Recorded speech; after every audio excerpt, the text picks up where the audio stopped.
The scientific study of dreams is called one-erology. For most of history, this field did not exist because it is quite difficult to measure dreams directly. Moreover, it is estimated that we forget approximately 95% of the dreams we have, especially within the first 10 minutes after waking up. However, in 1952, researchers at the University of Chicago made an important discovery. They observed a unique electrical brain activity during a specific stage of sleep. When they woke people up during this stage, they almost always said they had been dreaming. At the same time, the eyes were also moving rapidly under the eyelids. This stage is called REM sleep. During REM, the brain's electrical activity is quite similar to the activity when awake. However, the production of certain chemicals such as norepinephrine, serotonin, and histamine decreases significantly, and the movement of our muscles is inhibited. That's why we can run, fly, or fight in our dreams, but our body doesn't actually move. This mechanism is called REM atonia. People in whom this system does not work properly can physically act out their dreams and may even walk in their sleep. Sometimes the opposite can also happen.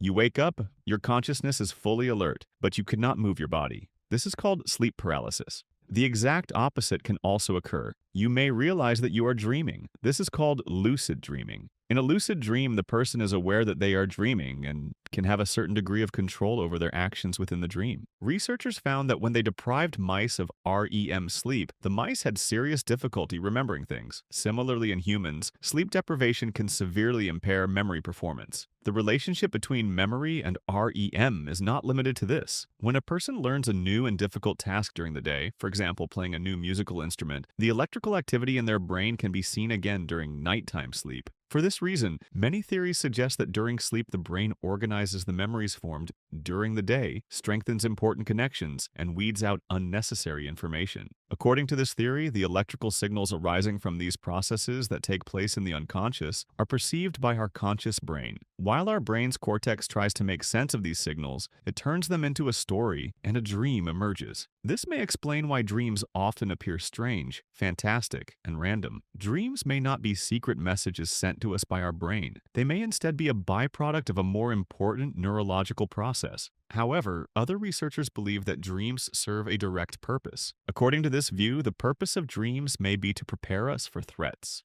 One of the observations supporting this theory is that the emotions most frequently experienced in dreams are negative, especially abandonment, anger, and anxiety. According to the theory, especially in the time of early humans, our brains could not know what dangers we would encounter during the day. Therefore, by simulating scenarios involving threat and anxiety during sleep, it may have been preparing us for real-life dangers. Although some of these theories are quite popular today, there is no scientific consensus on why we dream. And maybe what makes dreams interesting is exactly this. We largely know how big a massive nebula 6,500 light-years away in space is, what it is made of, and where it will be in the future. But we still do not know for certain why the dream we had last night appeared and what purpose it serves.